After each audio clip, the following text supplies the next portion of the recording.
This is a Ben Frank Connection presentation.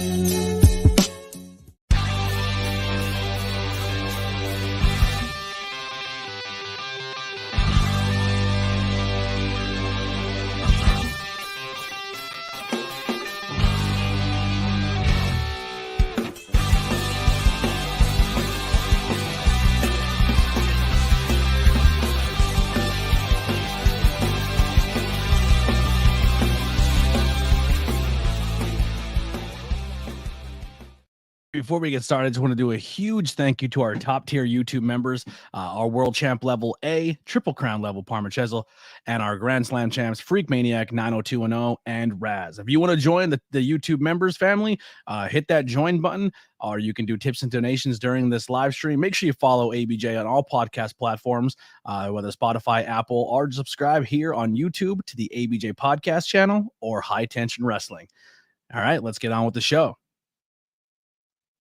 What's going on, everybody? We are live. ABJ Podcast is back once again with episode 131. Elijah St. James. Make sure you guys check the links below for not only my guest, but my pages as well.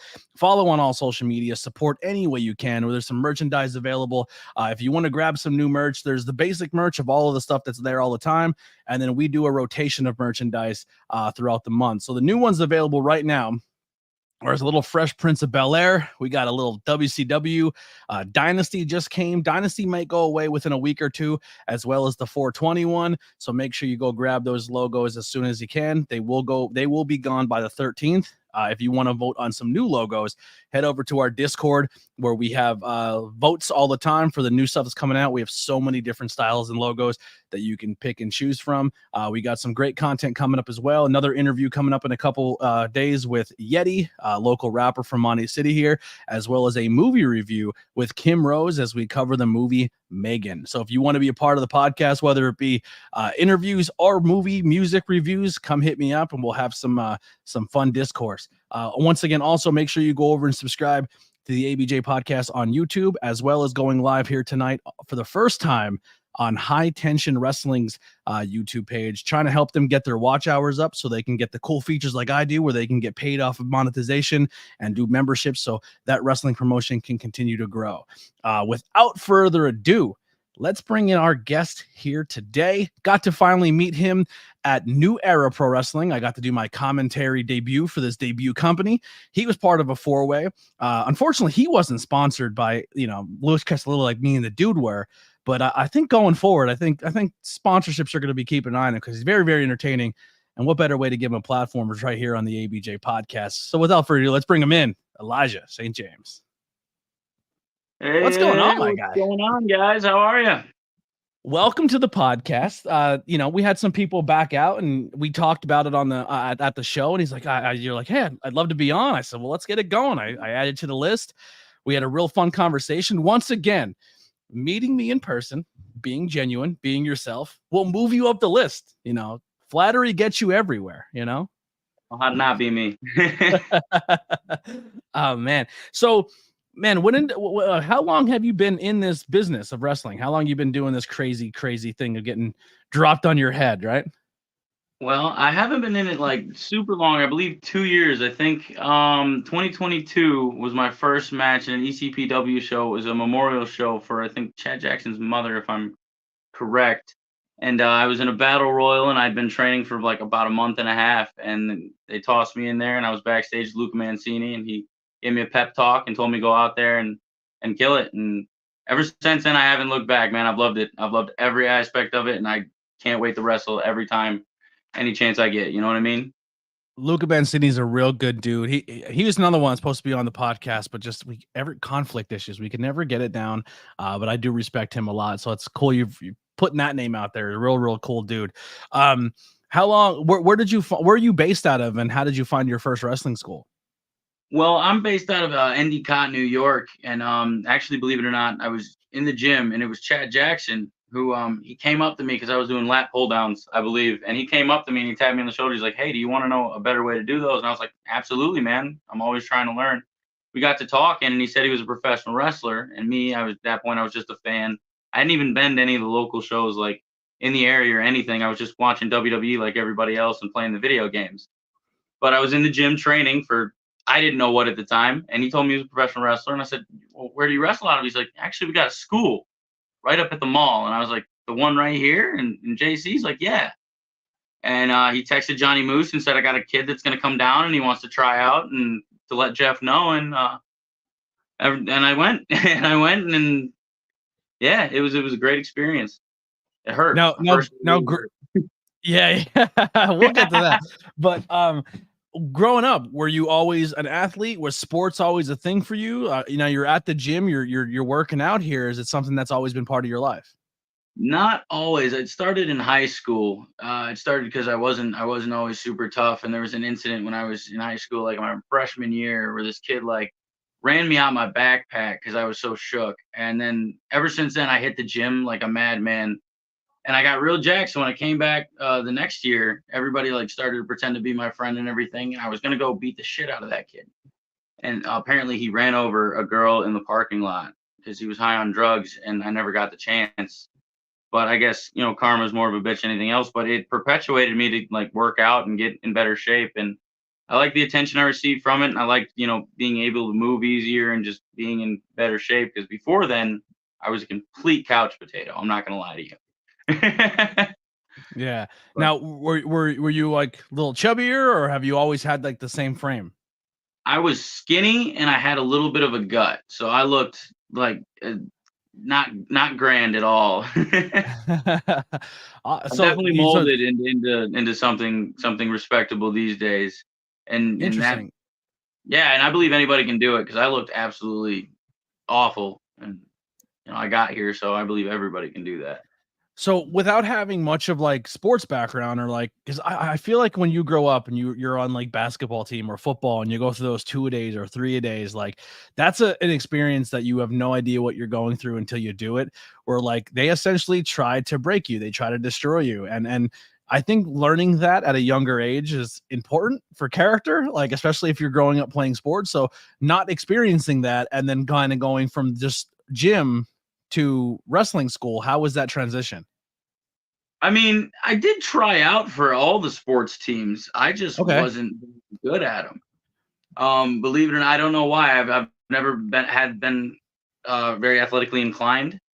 But for wrestling, it's something that just seemed to click. Before wrestling, I did Muay Thai, I did mixed martial arts, and that seemed to really click for me too. I guess it's something about combat sports that I do enjoy. So I did that. So that was a sport that I did do for a little while. So that leans a little more towards combat sports, the inclination there, so which is always that really checks out. Because watching you perform, you don't have bad footwork. Like your footwork is good. You don't look like you're not an athletic person. Like I've seen people who want to be wrestlers but are not athletic, and they have 2 left feet and they bounce all over the place, and they're just not. They don't move right. You could tell the way someone moves, or when someone plays basketball or football or they're in the ring, they're not athletic. And I didn't get that from you. So now hearing that you do have a little bit of background in some type of things, I can definitely see that now. A little bit, yeah. I was even told in training one time with my lockup, he said, I like that little stutter step you do at the beginning there. It looks very MMA oriented. And I was like, yeah, I did do that, and I was really good at it. But the reason that I picked up and my footwork is so good in wrestling is honestly just because I love it, and I can put like all my attention and focus into it. That's why nothing comes super naturally to me. I'm not like a super gifted individual. Everything that I've ever had, I've had to go out and get most likely the hard way, and I've had to learn the hard way. But like when you love something, you put your all into it, and when I do that, I can get pretty good, and I like to think I'm all right. I appreciate that you think that I look good. I've got everybody fooled that I'm athletic. No. Yeah, I didn't get a vibe of someone who's only been in 2 years from you. Like I think you conduct yourself very well in the ring. And I honestly, after watching the match, and no disrespect to the booking or the show or anything like that, but I was like, I kind of want to see this guy in some one-on-one action. I thought the 4-way was kind of a disservice. I think, well, everyone in the 4-way that was in that match, I don't think there was any slouches in it. I think it was a very star-studded 4-way match of showcasing 4 good talent. But I'm excited to see you more in some singles action. Absolutely. I mean, I definitely love singles matches. It gives you a chance to really, show your stuff and prove what you can do in one-on-one combat. But it was a crazy 4-way, man. I'm not gonna lie. it was a lot of fun. I got a plate of food in my face, which I'm gonna have to talk to the dude about in the future. But someone that was at the show was very curious of why your face was red. They thought you were bleeding at first. I go, no, it was tomato sauce. It was it was not blood. Yeah. well, that was the behind the scenes action. Like everybody was looking at the victor, and I was my head was a little rattled, and I thought I had won. I was stumbling off to the back, and I thought he was giving me a plate of food, and then I got it shoved in my face. So Pulling the curtain back a little bit. I always say to people, especially you and there was another person in the match who portray more of a serious roughneck character that was in that 4-way. And I always say, like, it's cool to play that character, but it's interesting to see how that character bounces off other characters. And I think a really good person, even young in his career, that really makes people challenge their style and that challenge their character is the dude. So watching everyone kind of like, I've seen Squid and the dude go at it. I've never seen you and the other opponent go at it, but it was very interesting to see how you were able to adapt your character and your style and be like let loose a little bit, maybe add a little comedy aspect in, and it was still very entertaining. So that was a cool little benchmark. I thought, like, dudes are cool. Like, you can get work rate out of the dude, but then also you can work with the dude and play to a crowd and have fun. That man are absolutely insane. And yeah, I mean, my character Elijah St. James, for a character like the dude, he's definitely going to be agitated and irritated. Like, this guy's not taking any of this seriously. Definitely. So that you can work amazing comedical things in with that, just because of how serious, and I want this to be taken seriously. The craft that we're doing here is something to be, it's revenant. You need to be paying attention. This guy's like, oh, hey, mom, so there's so many things you can do with the comedy aspect with that, because, like, obviously the food to the face, man. And like, how would any serious, hard-hitting kind of guy react to that? I freaked out, I was like, yeah. Ah! Yeah. And then that's the funny part, when you see this tough guy that's always got a mean mug and he's yelling at people, when he freaks out because he has no idea how to react, because he was caught off guard with a plate of some nice pasta. There was also another guy that, I'm sure we're going to talk about coming up in a little bit as well. But Ryan Vox in the chat. What's going on, buddy? But Sean Carr, someone who I think is a benchmark. There's a few names in this business who, when I say, like, man, if you want to, if because they're still around and they're still working and they're still helping the next generation.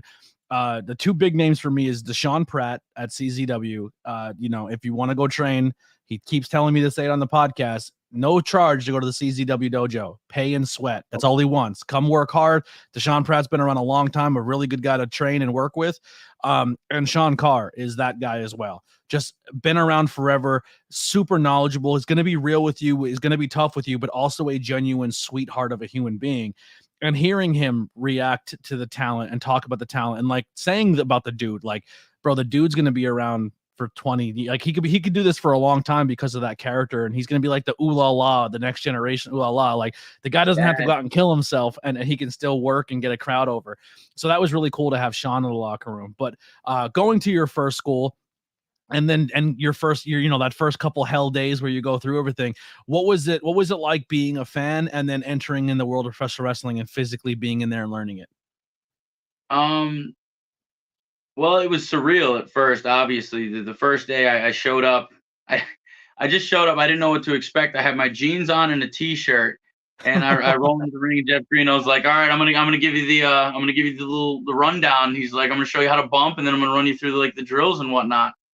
So I was giving it my all, 100%. Like, he said, throw yourself down on the mat, and I was like, throw myself down on the mat. All right, say less. I'm gonna do this. I've always loved this. I'm gonna do it. Boom, as hard as I could. Flip bumps, flipping as hard as I could, which I then paid for the next day, and I started questioning everything. I was like, God, can I do this? Can I do this? And then, and then day 2 and 3 came, and I'm like, all right, I'm gonna go back on Wednesday. I'm gonna get back in there. That was a lot of fun. But definitely from being like non-athletic prior to, because it was a bunch of years since I was doing Muay Thai, and I was just in the gym, so my body was not prepared for the impact that it was about to take and like the sudden change of that. But I got adapted to it pretty quickly. if you're gonna be dumb, you got to be tough. So. I love that quote. I love Go Jackass. If there's a thing from being a fan and watching it on TV and being a fan since you're a kid and then transitioning into the world and learning it, what are certain aspects to the business that you were like, oh, I didn't even know that was a thing? Like almost like kind of like not pulling back the curtain too much, but like how learning how the donuts are made essentially. A lot of it actually, like a majority of it. Like when watching it, I would try not to think of like, okay, this is scripted. I would never pay attention to that, so I would never really delve into how any of this was done. So 'cause I wouldn't want to rob myself of the joy of it. You know what I mean? I didn't want to Absolutely. overanalyze it. But getting into it, like I was like everything was surprising. Like when people bleed, I was like, I thought he just like I thought he just headbutted metal or whatever and started bleeding.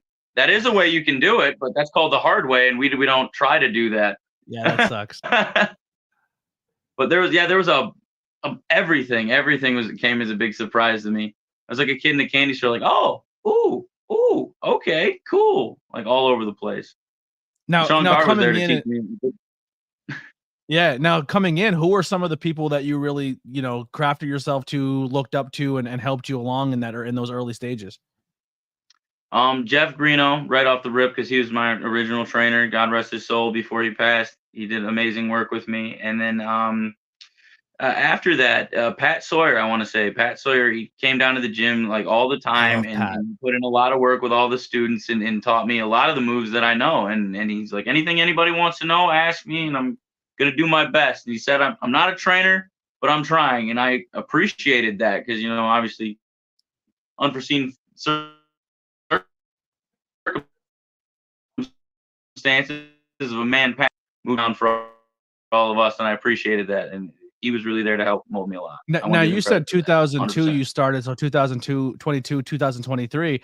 Pat actually went through a pretty rough injuries that almost put him on the sideline for a year. So there's another trainer that you lost for a little bit of time as well. Yeah. We were running through trainers at Excite for a little while, man. And then we got HC Loke, which is there's some solidarity there. He's not going anywhere. Love that guy. Yeah, and listen, his little group, I love those guys. Every time they're out, they're Loke kids. That's what we call it. Oh, you're Loke kids. You know what I mean? Yeah. Super cool. That's a great way to learn how to bump too. Working with Pat Sawyer, that giant, like he just chucks you around and picks you up and slams you down. If you're gonna learn how to bump, Pat Sawyer's the guy to work with. Came in one day, he's like, power bombs. Who wants to take it first? I was like, let's get it out of the way.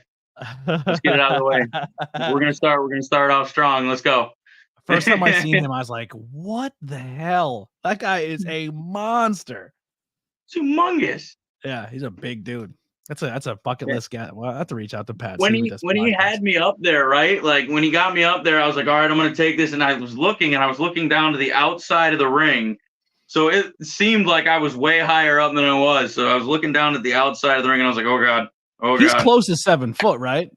Oh yeah. I think he's gotta be like 5', 6'8", 7, 6'7", 6'8", something around there. He's around there. So if he has you up in a power bomb, you're up over 7 feet. Yeah, and in the ring. So I was looking down at the floor, so made it seem much higher. Yeah, you're on top of a ladder. Of height. I'm not afraid of heights. I'm afraid of falling from great heights, and that's exactly what I was about to do, but not fall, get slammed more or less. Yeah, by a giant. Yeah, that's crazy. I love that guy. You feel love that guy. Definitely feel it when he does. One of the biggest things with wrestling, not only the athletic side of things and training your body to do it, there's a character aspect. There's you got a deep dive. Have you ever been like a theater kid? Have you ever studied or done like character development classes or anything like that to help up that side of your game? Yes, actually, I did theater in high school, and I did EPAC here actually in New York before I left New York and went down south. I did EPAC when I was a very young kid, and I was in a production of Grease, a couple other things, and then in high school when I moved down south, I was also in theater class. So I've always liked acting. I do a lot of voice like covers. I try to like do impressions and whatnot, and I've always liked acting. I've always been drawn to it. The entertainment aspect of it, especially since I've always liked wrestling since I was a kid, and I know those are great actors.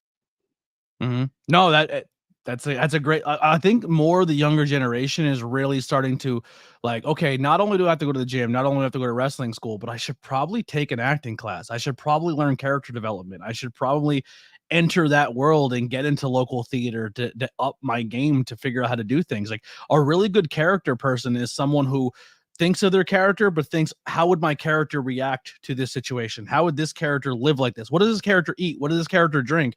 And once you deep dive into that, those characters in professional wrestling stand out. Absolutely, absolutely. And that's one of the hardest aspects to get, especially when you have in acting and in theater, you're given a role, you're given a script. You know, you do a lot of drills with training and things like that, but you're never told, all right, I want you to create an entire another being that's nothing like you, that has his own mannerisms, that has his own mentality. That's a completely different aspect. That's something that they don't teach you in theater, but that's also one of the most fun parts about getting to do this, because it's a prolonged evolution of your character. It can start all the way down here in Kareem to Polka Dot Weird W all the way up here in like a year. So that's one of the best things about it, and it's been a joy. And it's always a struggle to try to add new aspects and find new things, but it's like I said, ever evolving, and I'm always trying to add new aspects to Mr. St. James here. So the Elijah St. James, the name, the character, where do you pull from this? Where did you get the name? How did you land it? What inspires the character? Well, the first name Elijah came from my brother who passed away about 4 years ago. And his name was Elijah Maru Todorov. He gave me a majority of my tattoos. He gave me a place to stay when I had nowhere to go. Like, he was always there. He always had my back. Like, and he always encouraged me to go out and chase my dreams and things like this. And I regret that I never did it until he had passed away.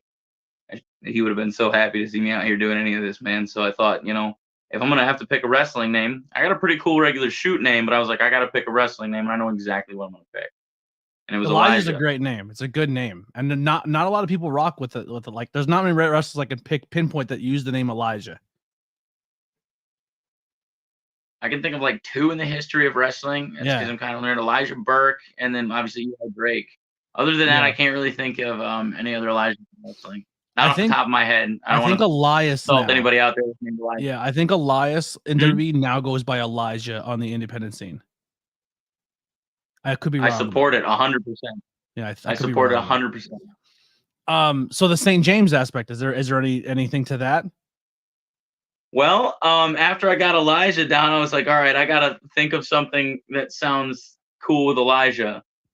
Like, and that was what I was hard pressed to find. I don't really know if I had any influences where I came up with it from. Maybe just being surrounded by so many churches all the time, and I don't know, just always a saint, and then a name sounds really cool. So I literally just picked it because like running over a list of what would go with Elijah, because I have to use Elijah for my brother, but what would sound cool with it and not sound ridiculous. Now, the cool thing about using Saint is you get to use that Saint logo. You know what I mean? Like how Saint Pierre used I don't know what the name of that logo is actually called, but it's a dope looking logo. And in wrestling, man, with like, you can put so much to that. You know what I mean? Facts. And that helped me base some of my characters. So like the name came first and then came the character. And like from the Southern background that I have, it sounded like somebody that you would immediately in my head, it was like Elijah St. James. That sounds like someone I'm not going to be a fan of. Yeah. And so I was like, all right. And so a Southern guy, a saint. Oh, he's going to be a holier than thou, and he's going to be a bunch of an asshole. That's what the name kind of helped me develop the character in a way. Now, some of the promo photos and the one that we used here, obviously, it's going to pop up, you know, the beard. I feel like the beard is there, obviously, but you switched and now going with, I think the mustache look makes you stand out every more. I'm dead serious. Keep the mustache. If anything, Wiley that shit out. Like, go crazy with it. What I found is a lot of people come to me like, oh man, that mustache, it looks terrible. A lot of people are not a fan of the mustache. They're idiots. They're idiots. They're all dumb. They're all dumb. Don't listen to them. But that's the one thing I hear people in the crowd say when they try to get under my skin is something about the mustache. So the mustache works. Everybody else doesn't like it. Exactly the point. I think it looks great, and I'm glad you do too. I like it. From I'm a gonna character keep rocking. standpoint, keep it. I think it fits your look better. Yeah. Oh yeah. 100%. And the beard thing was I really just grow a beard. I can grow really fast facial hair. It can come in like a couple months. I'll have like a full fucking beard. So every winter, obviously, because it's New York and I came up here from being down south, so the winters kind of hit me harsh. So the first winter, I grew a giant face warmer on my face. Then I'll shave it off for the summer and I'll style it and do something weird. One year I had mutton chops. One year I had like a long goatee. Like I'll just do something weird for the beginning of summer. And this one was a mustache, and I was like, I look good with a mustache. Yeah. So And I think it's with the wrestling persona. I think you're stuck to it now. I think you're committed. all right. Well, you know Yeah. what? Then I got a mustache. I have the perfect shirt for this too. My friend gave me this a long time ago. I just said I wanted the shirt, and I didn't know why. It's like a handlebar mustache, and it says "Cougars Ride Free." There you go.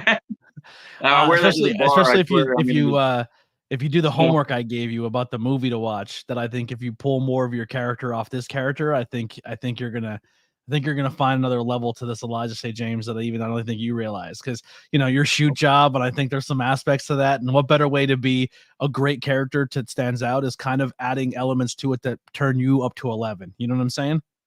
Of course. Yeah.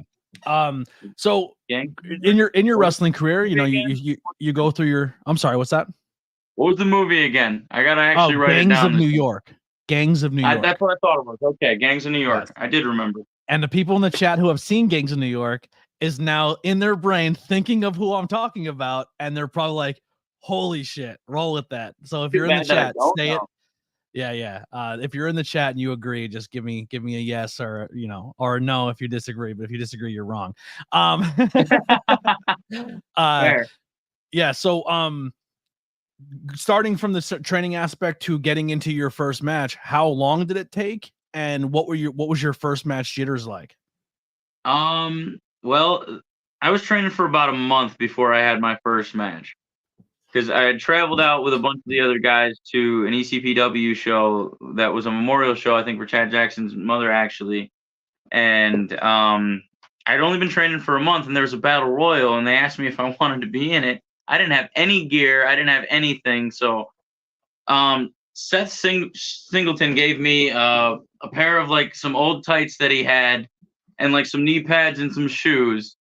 And then Trevor Terry gave me some elbow pads and some wrist tape. And I think I came out and managed him in a match. And then I went out for the battle royal.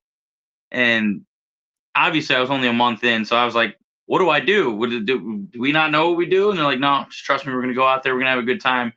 I was there in backstage with Machitero and Luca Mancini. Luca Mancini was the guy that really was like, it's all right, man. When I was a month in, I had my first match as well. You're going to be fine. Just breathe. You're going to get out there and you're going to feel it out. Trust me. And he really helped me calm my nerves and get me out there. Yeah. I enjoyed it. He has his own promotion, BYOB. Great job. He has a second show coming up. So shout out to Luca, brought in his second ever show. It looks like it's gonna be a lot of fun. It's gonna be a fun card. People in the chat saying great character to pull from, great villain as well. Vin Jones says that's dead ass. My son looks just like the Butcher Boy. So I'm telling you, I think you're onto something. Oh, bro, some of the lines in that movie that it's Daniel Day-Lewis, if I'm not mistaken, is the actor. But like, dude, some of the quotes in that movie from him are unbelievable. It's so good. Super hard. It's deep. He's one of the best villains in movie cinema history. Like, he's really good. Like, really good.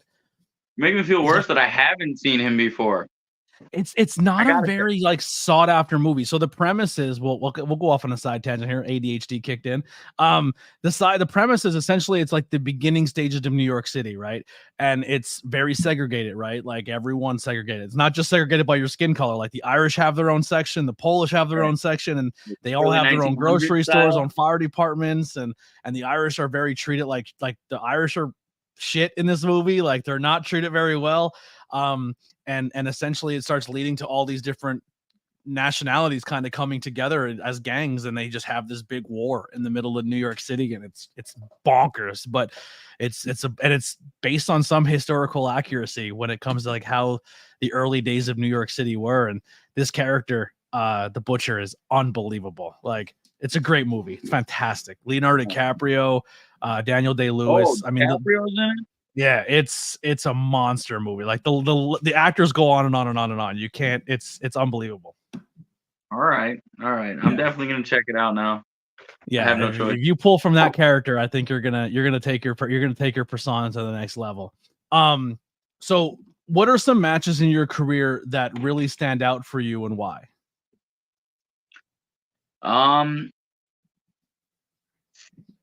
The first big match that I had was with Axel Lennox, which is a good friend of mine. Love him to death, and it was on TV at like 2 a.m. on Fox 4 News here, the local channel, because Johnny had like a deal going on with them, and he wanted me in a match with Axel Lennox. And he said initially it was going to be like, all right, Axel's going to come in there, he's going to beat out of you, and it's going to be on TV, and everybody's going to love it. And then Axel gave me like way more spots than probably at that point in my career I needed.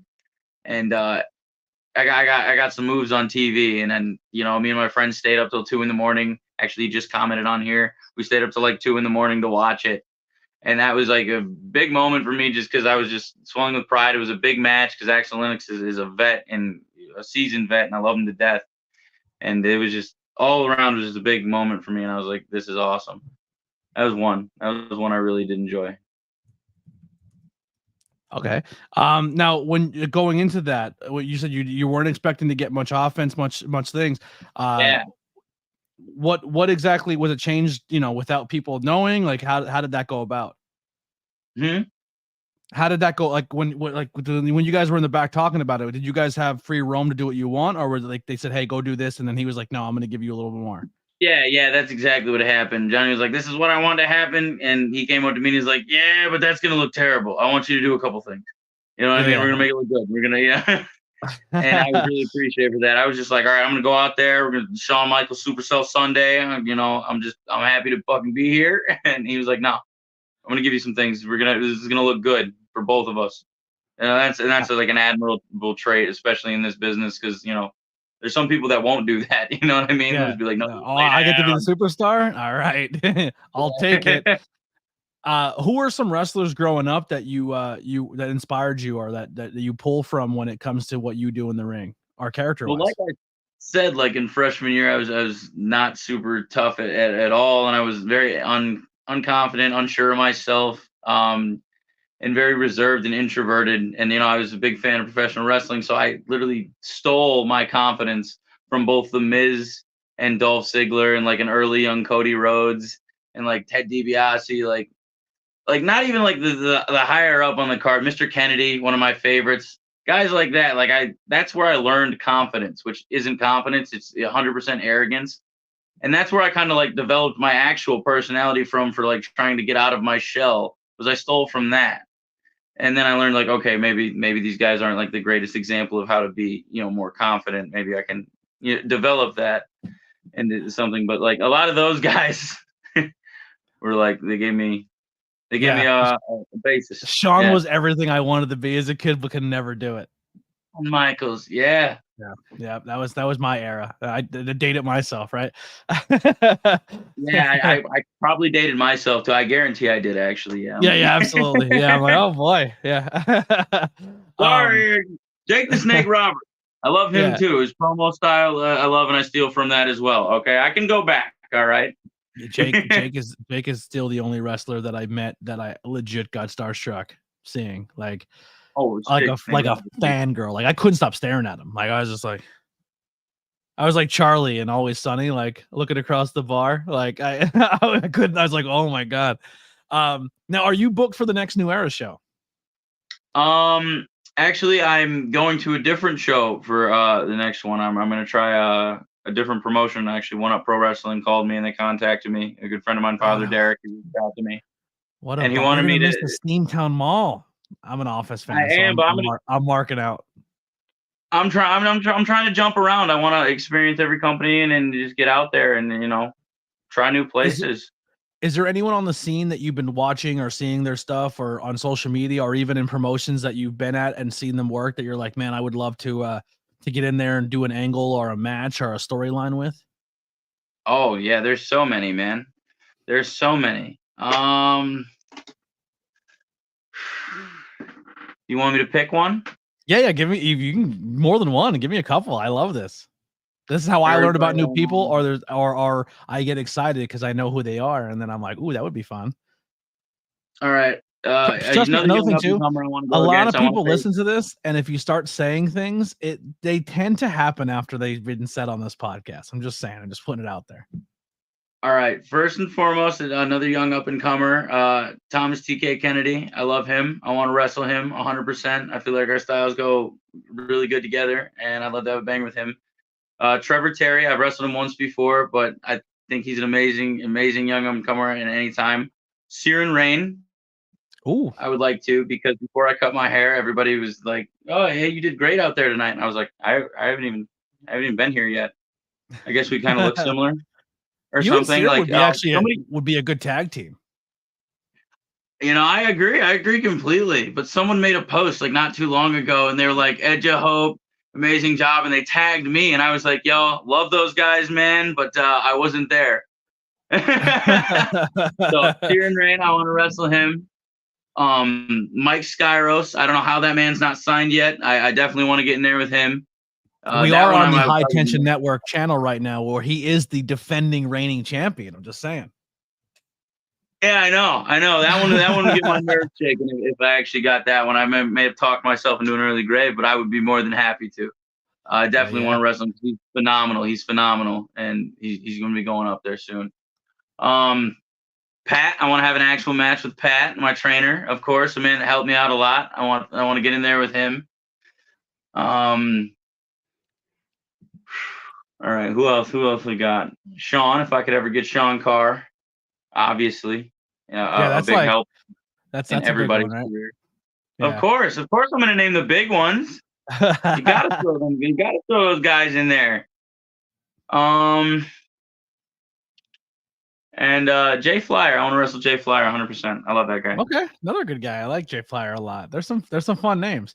Now, what I seen in that 4-way, I seen like just a lot of more like you took more bumps or a lot more striking. Is there any elements of your style of wrestling when it comes to what you do besides maybe what, like, if someone's never seen your match, what can they expect when it comes to your character or what you can do in the ring?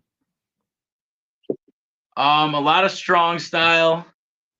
And like out of nowhere, I can do some kind of athletic things. Like I like to do random springboards, but most of the time it's a lot of like mat based. I like submissions that look very grueling.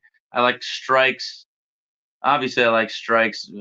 Big fan of knees. Anywhere I can throw them in there. A lot of strong style, a lot of hard hitting aspects with a high flyer mentality sprinkled in there when the ropes are stable. And I'm feeling sure of myself. I'll tell you what, if you like to bounce around a lot, especially when it comes to schools and learning and picking up things from other people, you should look up the Battlefield. Up in New York. Battlefield? So if you're really into that submission based stuff, I think the guy on the scene who's doing that better than anyone else is Prince Ahmed. He's a trainer up at that school. He's absolutely fantastic. They're having a show. No, not Battlefield, Battle Pro. It's Battle Pro. I do apologize. There's a lot of Battlefields and Battle Clubs and Battle Pros. I believe it's Battle Pro. And I think I could be wrong. It might be in Queens. I'm not sure. I'm not familiar with New York City, so I don't know what borough they're in. But they're doing a show coming up very soon. I think it's like Ruthless Lala versus Darius Carter, which is another awesome name out there that if you want to learn that villain character, Darius is someone that should be studied. But definitely I would look into going to that school. I mean, Masha Slamovich is up at that school, Prince Ahmed's up at that school, Jorge Sante is up at that school. Like a lot of really hard hitting New Yorkers are in that school. And I think if you really want to get that grittiness and that toughness and stuff, I think that'd be a school that I think you would excel at as well as also. Absolutely. I'll definitely give him a shot and check it out. I want to get to the point where I can be so tough that I can wrestle without knee pads. I refereed one match without knee pads, and I'll never do that again. I was cut up. Like, I was like, how do y'all do I this? see those guys there without the knee pads, the strong style guys that are doing that. And I'm like, God, I don't know, man. Toni Storm wrestles without knee pads now because she's so into that like old school character where she did no knee pads and then she did wraps, and I think now she went back to pads. But like at first she was wrestling with no knee pads. I'm like, you're a psycho, Toni Storm. Yeah, man, I respect anybody that can do that. I tried it like a couple times in training, and I got like the worst ring burn on my knees that I've ever had anywhere. I got it on the side, like where like the joint where your skin meets, like when it folds when you bend your knee. I got it in there, and I was like, what the fuck? Like, I only filled in as a referee to help one night, and I did like 3 matches, and I was gassed. Love and respect your referees. That is not an easy gig. Oh, especially if they're the only one there and they get the whole show that they got to do. Man, dude. Chat is doing great. If anyone has any questions in the chat, please get them ready. We'll be coming up to that section of the podcast interview here in a moment. But let's shift gears a little bit. Let's get outside the world of wrestling. What are some of the things besides pro wrestling in your everyday life that is like an escape for you? What are some things you're into? Going to the gym, obviously it's got to be one of them. You know, if that's not an escape and you're not like motivated to do it and it's not like something you enjoy, you're not going to be wholehearted into it. So I make it fun. I make going to the gym something that I look forward to. Because if I look to like, oh, I got to go to the gym, I'm probably going to be like, let's not. So I get to go to the gym tonight. You know what I mean? I get to go out there and I get to train something else and make it better. So I make that fun for myself so I can get in there and do it. Other than pro wrestling, what do? I like to go out because I travel a lot for work, so I get to see like a lot of the parts of New York that are really cool, like Ithaca and Watkins Glen and things like that. And I like nature, so this summer, especially this summer, I'm gonna get out and I'm gonna go hiking and jumping off of buildings into water. There's this one place out in Ithaca my friend showed me. I'm gonna go jumping off some buildings into this like little waterfall area. I did it like a long time ago, and I want to do it again. The Finger Lakes are beautiful. Oh, absolutely. I work up by them, and I'm like, I can't do anything because I'm up there, on duty. So it sucks. I'm a craft beer guy, and they have all those craft breweries and wineries up there. That's a blast. War Horse Brewing Company in the Finger Lakes. Put them on your list. Go drink their beers. They're absolutely fantastic. Probably my favorite place to get. Yeah, they're like a World War II inspired war bar, and it's like pinup girls and like old war like they're really, really cool. My dad lives up in that way, and every time I come home, I'm like, you didn't bring any War Horse home? Like, don't come home if you're not bringing War Horse. I love their beer. Are you into like anything pop culture wise? Are you like, I see you have the music banner behind you, movies, music, video games, comic books? Are you into that kind of stuff? Oh yeah, I mean, of course I play a bunch of video games. I'm a young man. Every young man's got to play a bunch of fucking video games. What are you working on? What are we playing? Oh, right now I'm doing another playthrough of Red Dead Redemption 2. Can't go wrong with that. Can't go wrong. I love that game. You don't have a mustache like that and play cowboy shit. You know what I mean? I gotta love it, man. It's and if I was in the American frontier, I would have been shot immediately. But I would have had so much fun up until that point. No, I'm what else? What other games or movies or music? Obviously I got the WWE game. I got that one downloaded. Fallout. It's always a good classic I like to play. I'm actually starting a Fallout stream. Because the popularity TV show. I've only played Fallout 76 when it first came out, and it was a dud. It was a broken game. It didn't play right. There was no NPCs. Like, you couldn't do anything. And I've never touched it in like 3 years it's been out. So we're gonna start from the beginning and do a stream of playing throughout the fall. Like, me and whoever else wants to join. If you guys want to join the stream, let me know. You can play along. But we're gonna start a Fallout 76 stream. Hell yeah, I'm definitely down for that. I think I have Fallout 76, so I might jump on there with you. Yeah. Music wise, what do you like to listen to? Oh, my music ranges all over the place, like quite drastically. And when I say that, I really do mean it. But obviously I have Mr. XXXTentacion behind me, a rapper who's taken a little bit too early in his time, but he was me and my brother Elijah is one of our favorite rappers, a big influence in our time. Like, that's when I was like 18, 19, 20, like really coming into like adulthood and whatnot. And there was a couple big rappers out in the name, him, Juice WRLD, Lil Peep, you know, just to name a few that were big influences, especially in that point in time in my life. But my music aspect ranges, man. I got everything from Melanie Martinez to Chelsea Grin to Hank Williams to Perry Cuomo on my actual playlist. Like it ranges and jumps like a madman. But that's just because if it's good music, I like it. You know what I mean? I don't really get genre specific. If I like the way they sing and I like the way the music is composed, I get it. I listen to it. I get so stuck in like an era. Like I haven't done like I have not broken out of like that emo phase like since high school. So like I still had that whole genre. I'm definitely emo is forever for my thing. I'm obsessed with Ghost. I can't stop listening to Ghost. That's why I came out to Ghost at the show, like in a school full of children. Satan, Lucifer. Yeah, absolutely. My brother would agree with you right now. He's playing it. I can kind of hear it over there. He's playing it right now. I think it's Mariana Cross. Yeah, it's a jam. Yeah. I seen them live once. I would definitely do that again. I'd go see them in a heartbeat.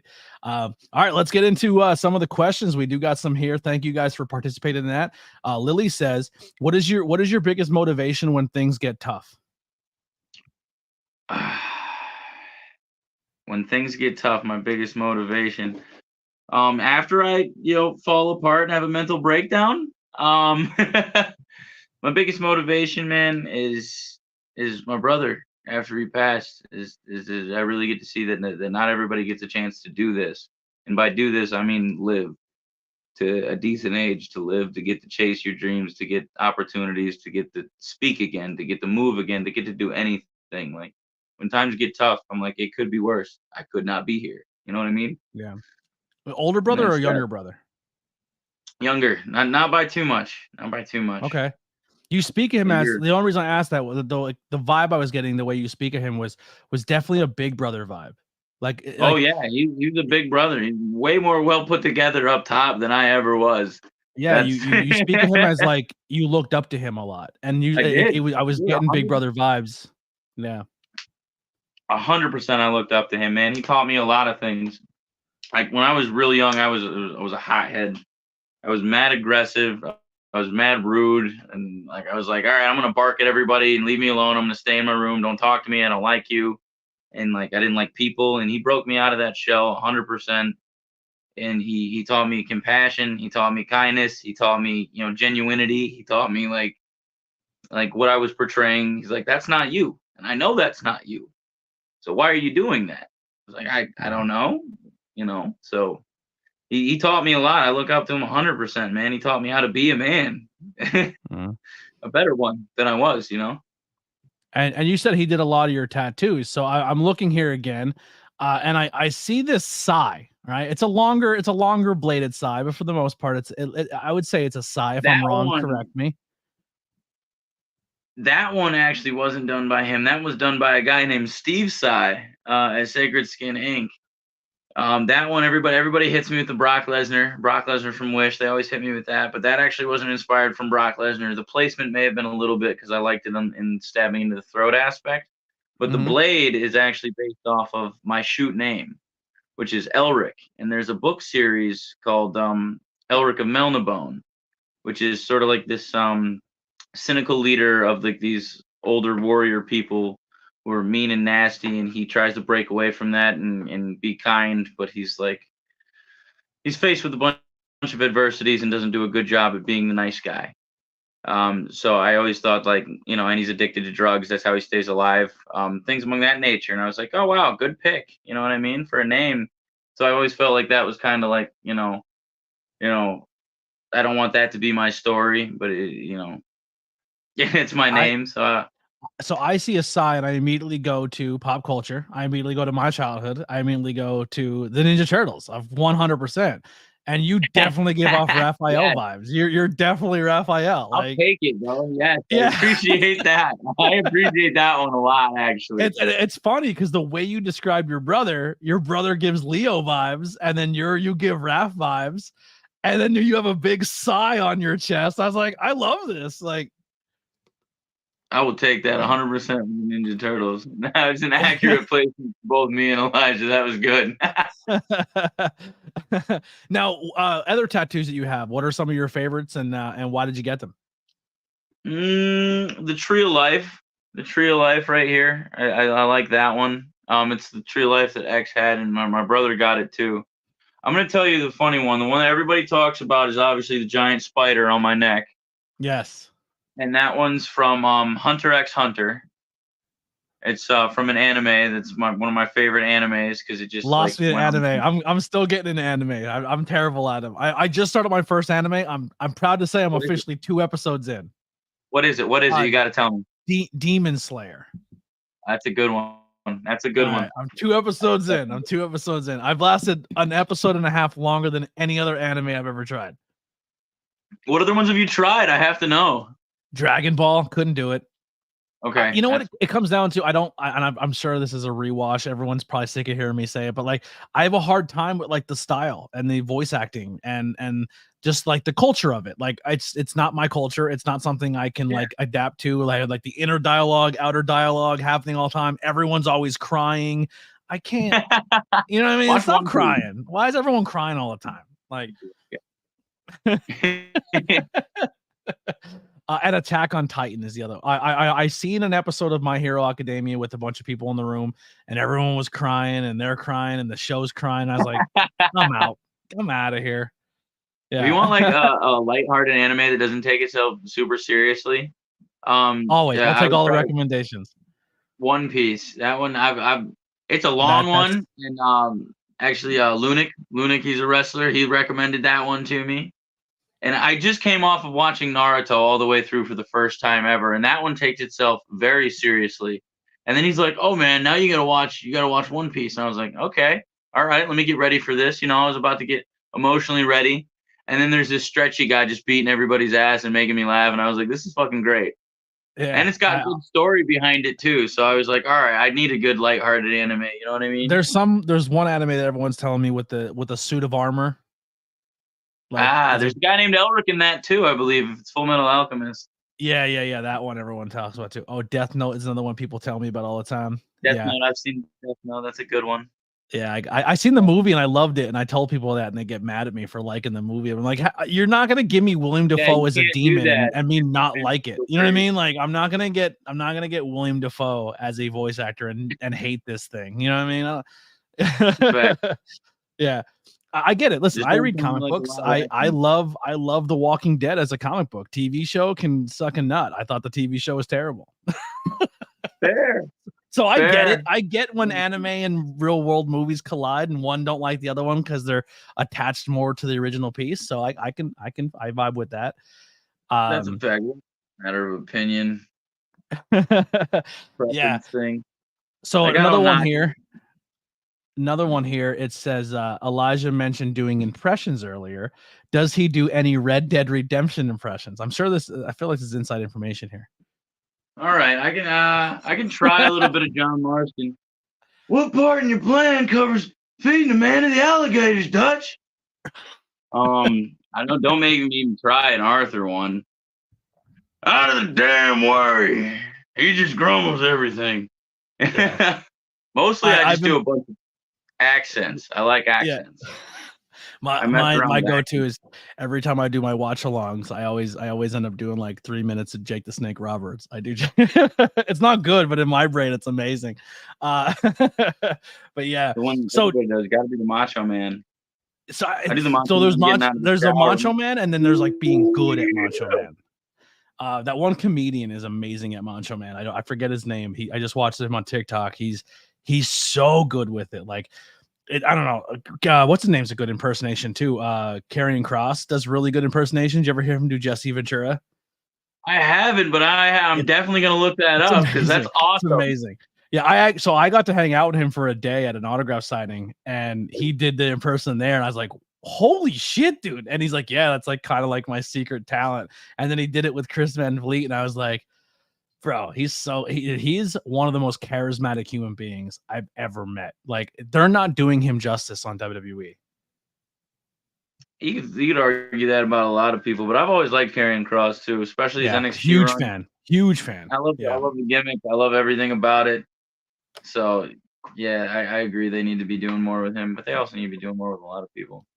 Now, do you still consume as much wrestling as normal? Like being in the business, do you still try to watch as much, or do you kind of like get burnt out?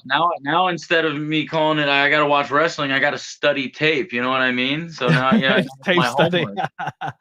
And I'm like, oh, why are you leaving the gym? Oh, I got to go study tape. You're like, oh, okay, this sounds pretty important. I'm going home to watch wrestling.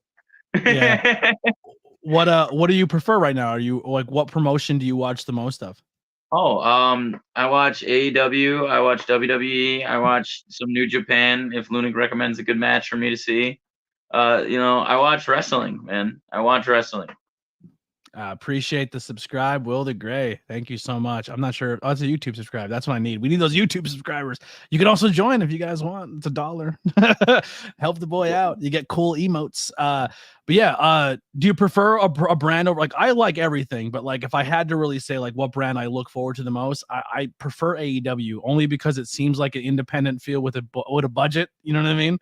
Yeah. Like the match styles. Yeah. The match styles for me definitely set apart for me when it comes to the AEW style. Real wrestling versus sports entertainment wrestling argument. WWE is getting better. They're getting better with it, but like if I have to watch another week of or a main event on Monday Night Raw and SmackDown ends in a DQ, I'm gonna scream. Like I'm so sick of it. It happens way too often. Well, I mean that's creative not being so creative. Yeah. But yeah, which one do I prefer over? I can't really say, man. I've always liked the entertainment aspect of it because you know what I mean. Like it's like soap operas for men. That's the part that gets you enthralled and leads up to the giant fight. And I feel like there's a lot of storylines and a lot of things that AEW could have done with a lot of different things that they didn't capitalize on enough or didn't like draw out enough. But I do love the bangers that they put on in AEW. Yeah. And they also have some dope storylines that I can get behind too. So I mean, AEW too is like people I've been watching for 2 or 3 years on the independent scene, and now they're on AEW, and you're like, oh, they're killing it. I'm so happy for them. Like Swerve and Willow and Orange and Kingston. Anytime Eddie Kingston's on TV, Jesus Christ, give me all that. Give me as much Eddie Kingston as my heart and soul can take. You know. That's a fact. Got to represent New York, and I feel like he's the best way to do it. I'm going to say though, I love Eddie, but when I think New York City, and I especially maybe more of the upstate New York, I'm a Brody guy. Give me Brody Lee. You know, I would love me some Brody Lee. I have my Dark Order mask up there. I got like 4 Brody figures sitting down here. Like, it's fun. It's cool meeting a bunch of people who trained at that school that he was at, you know what I mean? And meeting them and like hearing the positive stories of him. And like, just, I don't know. I was always a fan of him. I liked him as Luke Harper. And then when he came over to AEW, I was like, thank God, this guy's so good. That's where I really got to see like a lot of them was the AEW and Dark Order thing. And I was like, oh, I can absolutely love it. I love it because they were doing the thing to build up who's going to be the leader of the Dark Order. And, I knew Luke Harper and I was a fan of it. But when he came out as a leader and he got to wear suits and like do his own thing and be like a crazy call leader, I loved it. I was like, this is awesome. Like I was enthralled with that. I was stuck on that. I'm not gonna lie.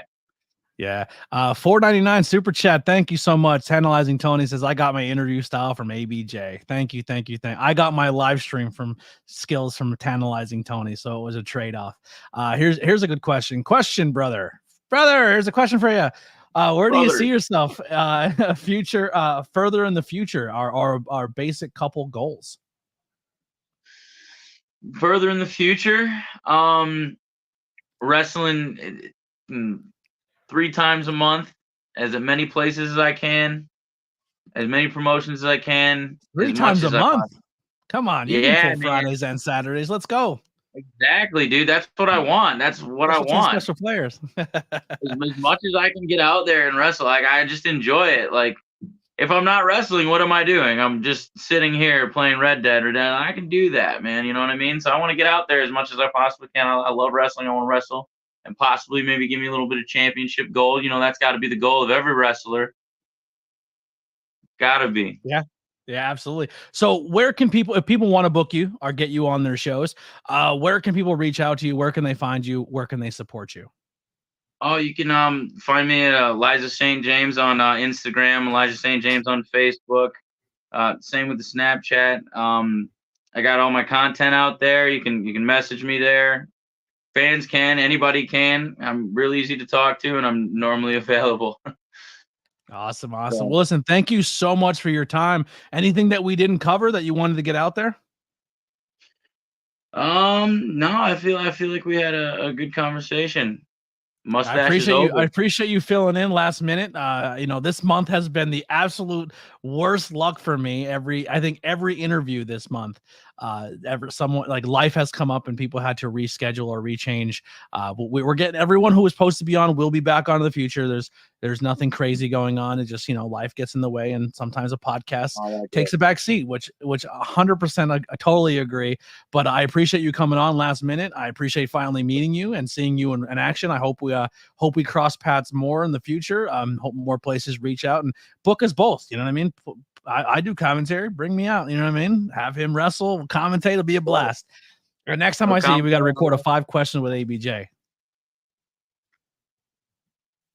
Yeah, all right. Oh, a little delay. Go ahead. Appreciate you guys so much. Here's some music by the Converse Kid. Once again, make sure you check the links below. Follow Elijah St. James on all social media. Check out ABJ on all social media platforms. If you're watching over on the High Tension Wrestling Network side, come over and subscribe to the ABJ side, or vice versa. If you're watching this on the ABJ side, head over to the High Tension Wrestling Network page and subscribe to them. They put out a lot of great content, a lot of stuff, great stuff there. So make sure you go over and click on their page and go show them that love and support. Here's some music by the Converse Kid. We'll check you guys on the next one. We're out of here.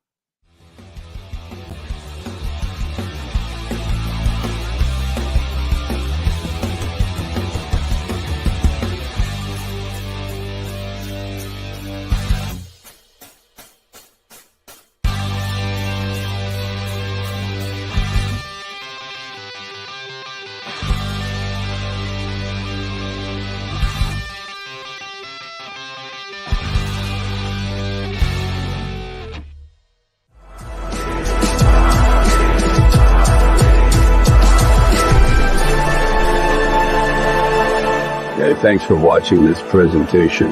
Like, share, and subscribe for more.